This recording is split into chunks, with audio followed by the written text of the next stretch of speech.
Welcome, ladies and gentlemen, to the Last Wrestling Podcast. Because if I have a wrestling podcast, I occasionally get to do something that, unfortunately, counts as almost breaking news.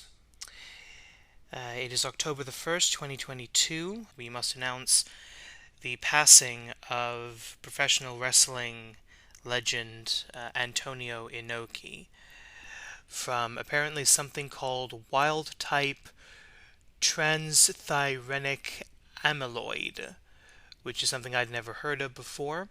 And this is a medical condition that apparently causes heart problems in older men. There doesn't appear to be any kind of treatment or cure. Antonio Inoki was 79 at the time of his passing. For those of you who don't know who Antonio Inoki is, he is...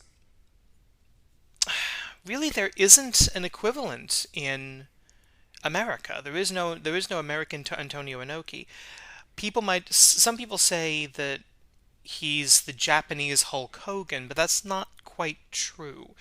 It's true in the sense that when people think of a professional wrestler, typically they think of Hulk Hogan in the US and Antonio Inoki in Japan. But it's not anywhere near true. Hogan didn't create professional wrestling as we know it today.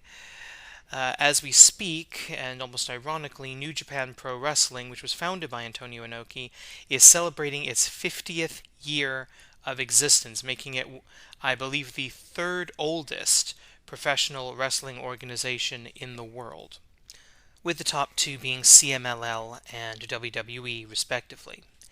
At least those organizations, that's what we call them now.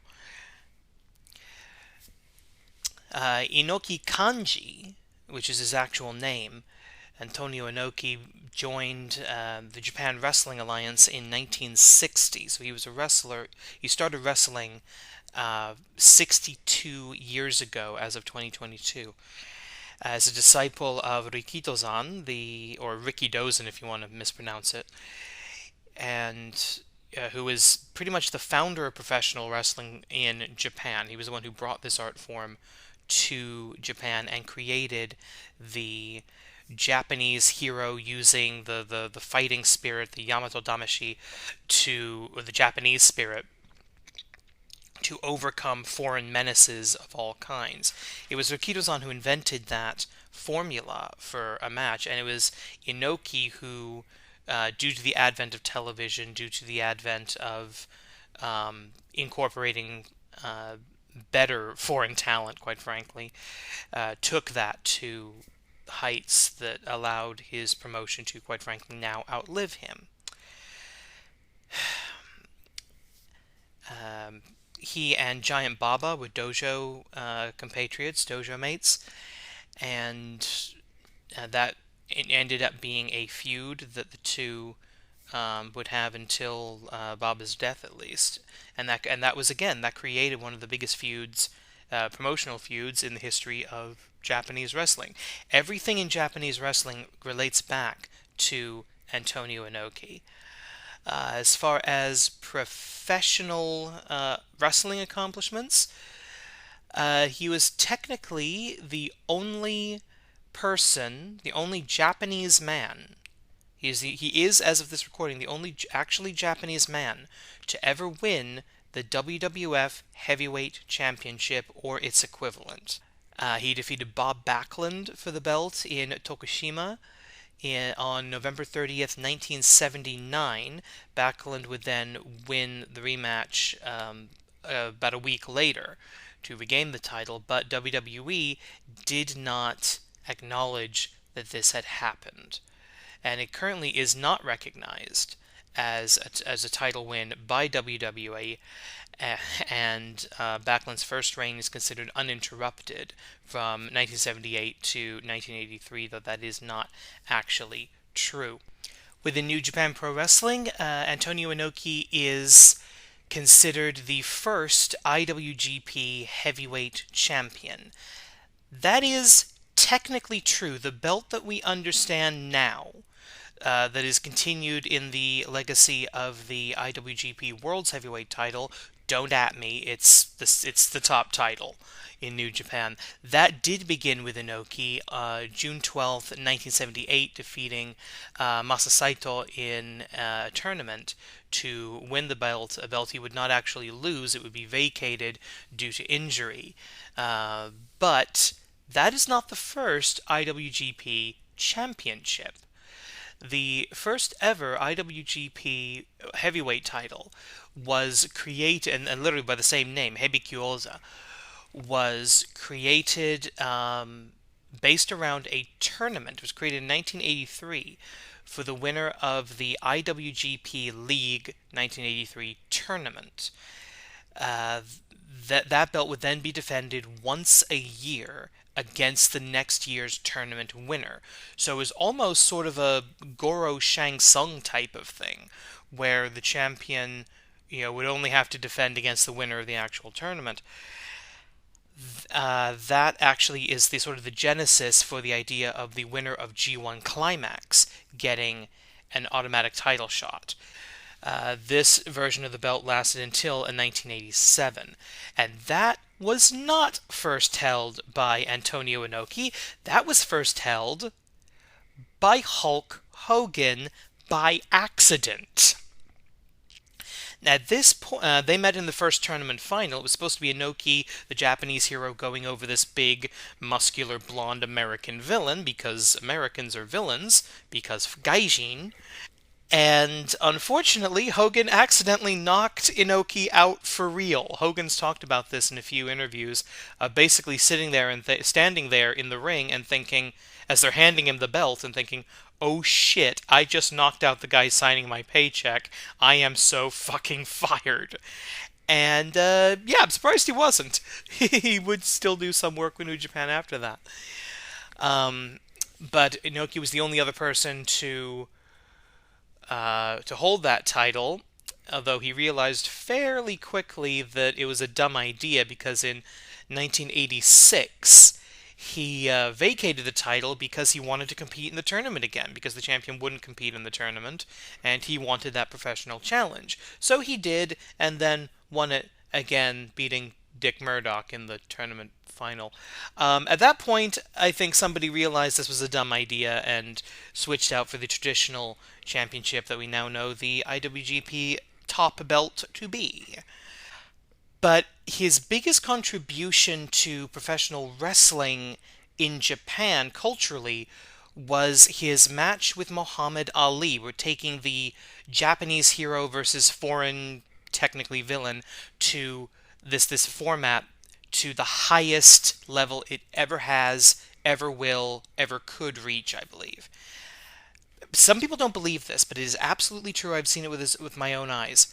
This match, Ali Inoki, is taught in Japanese school textbooks. I have, again, seen it with my own eyes. Something I used to do back in Japan was I would flip through the textbooks of other subjects to A, test myself, see what I could read in Japanese, and B, to see what was being taught. And I was flipping through the Shakai book, the social studies book, one day, and I saw this match. I saw a picture of this match. Biggest televised thing in the world at the time. It was a record-breaking televised event at the time. And while if you go back and watch the match, it's a piece of shit. It's a terrible match. It's boring to watch because it was negotiated that the egos of both men being slightly larger than Jupiter each, nobody really wanted to lose to each other. And if Ali was going to take any damage, he wasn't going to be anything resembling boxing. So yeah, I would say go back and watch Inoki Ali, and you might want to if you're interested in the historical context, but if you're interested in a good wrestling match, oh, piss the fuck off, you do not want to watch this.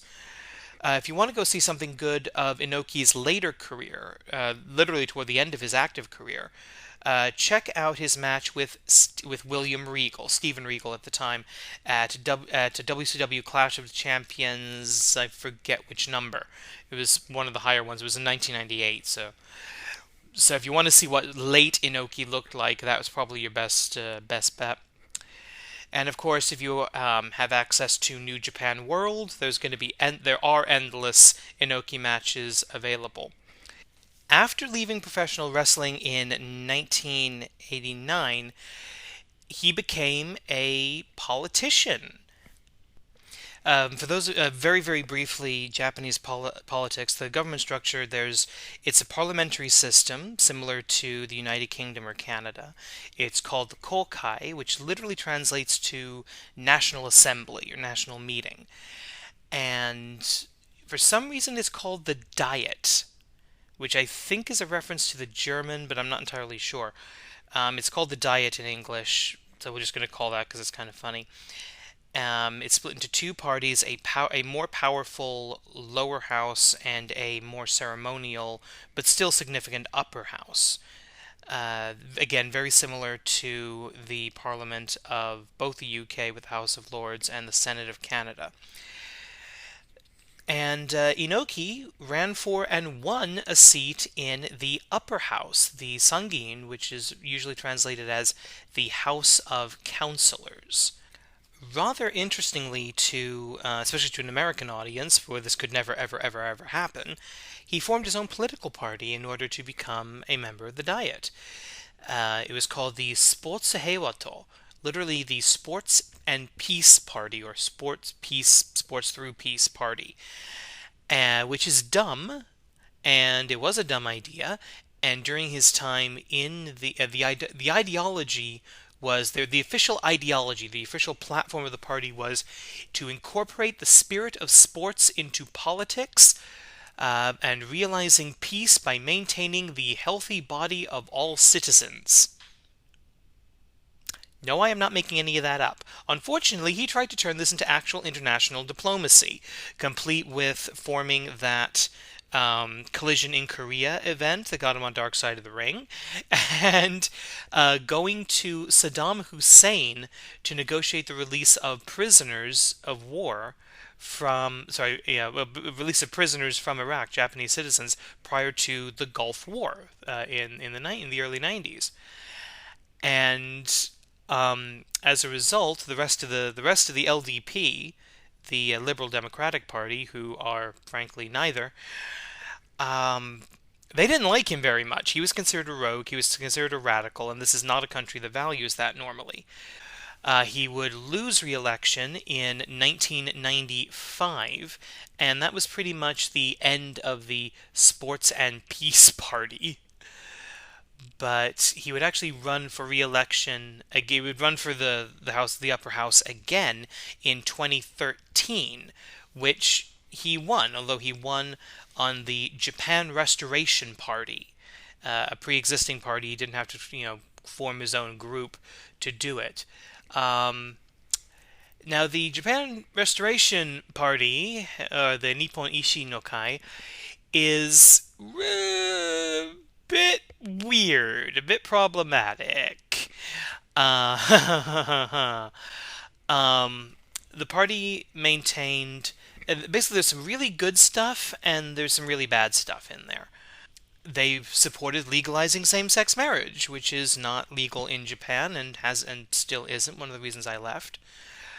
However, they also really wanted to throw out the Japanese Constitution, which they considered the occupation constitution.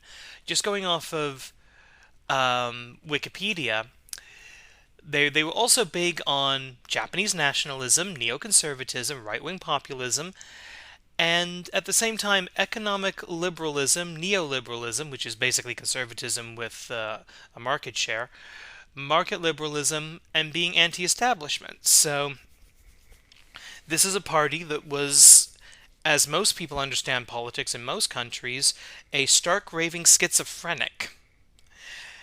And they got Antonio Inoki. Now, his North Korea trips.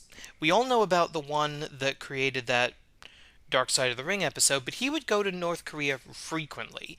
And when this was not the policy of the Japanese government, and he was going as a member of the legislature, he was actually suspended from the diet for 30 days in 2013 because of an unauthorized trip to North Korea. And he actually stepped on a bit of a third rail in politics. In Japanese politics, one of the big social issues, international issues as well, is the abduction of Japanese citizens by the North Korean government. Long story short, a generation ago, several people were kidnapped by and taken out of Japan to North Korea, and Japan would very much like them back, please. Unfortunately, this has turned into political stunt theater with every politician saying, I promise I will get them back, and then not doing it. And frankly, at this point, we have no reason to believe any of these people are still alive. It's one of those things. It's a third rail. If a Japanese politician were to speak out against it, it would be suicide, political suicide, possibly leading to actual suicide. Inoki's position was, look, we're never going to get these people back if we don't talk to these people. We can't just we can't isolate our way to a negotiation. And I actually do kind of agree with that, but going off half-cocked on your own was a dumb way to do it. So that's all the good stuff. Now, I believe many people say it is inappropriate to speak ill of the dead. I actually don't agree with that as long as you're telling the truth. And Antonio Inoki, for all that he was and the most, possibly the most significant individual person in all of professional wrestling worldwide, certainly who was an active competitor, so you can't count, you know, any of the first Vince McMahon. But that doesn't mean all of his influence was good. This man was, on many issues and in many ways, a crackpot. First of all, everything that his career was built on was unbelievably fucking racist. And it was Japanese nationalism, it was ethnic and genetic superiority of the Japanese culture at best, people at worst. And that formula is still in Japanese wrestling today. If you are a gaijin, you are almost a term which is a bit of a slur. It's used loosely in professional wrestling, but gaijin is a slur. While a lot of gaijin, I use the word gaijin to refer to myself and other foreigners who have lived in Japan, but it is one of those words that, okay, cool if we say it, you look like kind of an asshole. And unfortunately, this extremely super mega ultra racist format is still in Japanese wrestling today. The Bullet Club, the biggest thing in the last 10-15 years to come out of New Japan Pro Wrestling worldwide, was a racist stable. It was the stable, originally it was just a foreign heel faction, and then it became the foreigners and the traitors. The foreigners and the traitors, meaning the same thing. Because you know those foreigners, you cannot trust them. In the culture, Antonio Inoki promoted a lot of anti-foreigner sentiment, a lot of racism. We talk about the Japanese fighting spirit as a positive, and it can be, but when it's contrasted to, as opposed to those evil, weak-minded foreigners, then it's deeply problematic. Also, we're in the 50th anniversary year of New Japan Pro Wrestling, and Inoki almost destroyed the company. Going from big issue of racism down to a small issue of professional wrestling.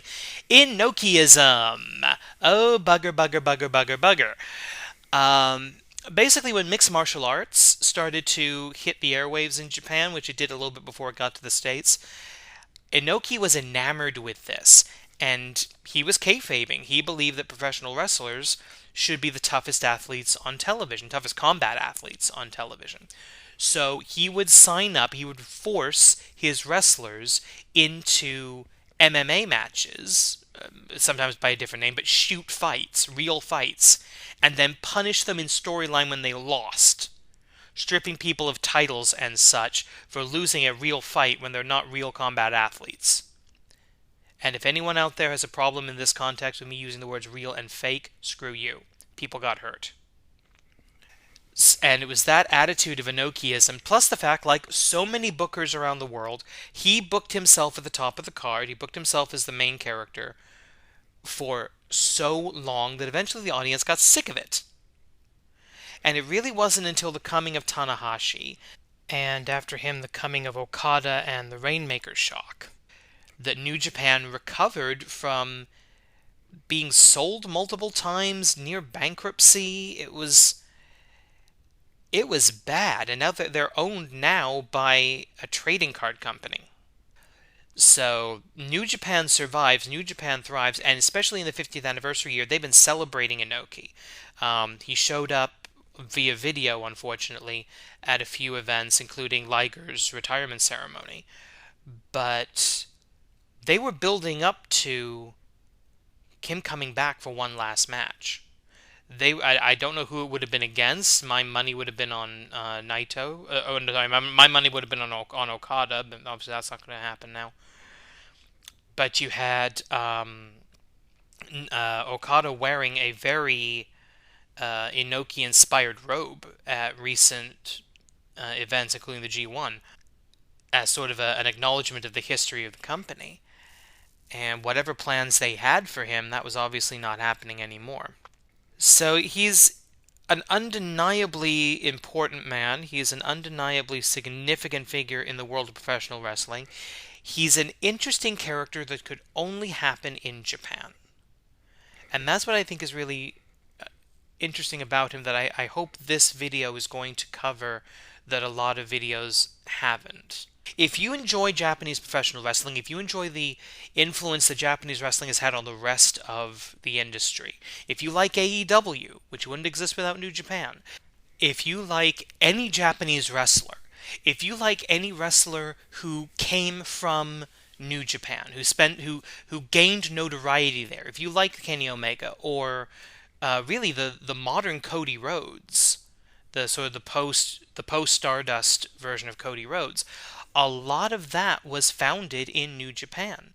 You owe a debt of thanks to Antonio Inoki, and we all do. That said, he was very racist. He was a right winger, and he was, in many ways, a little bit of a crazy man who damn near destroyed his own company. And that's what a human being is. We are contradictory. But for all his craziness, for all of his politics, for all of his, again, damn near destroying his own company because he got obsessed with a real sport, I owe thanks to this man. Everything that I enjoy about professional wrestling, about Japanese wrestling, all the shows I got to attend when I lived there, the shows I hope to attend in the future when I get to go back, I owe to him. So I will celebrate him in the same way that he celebrated the crowd. At the end of his promos, his catchphrase, just an exclamation of joy, of spirit, of of of Tolkan, of fighting spirit, all together now. Exam! One!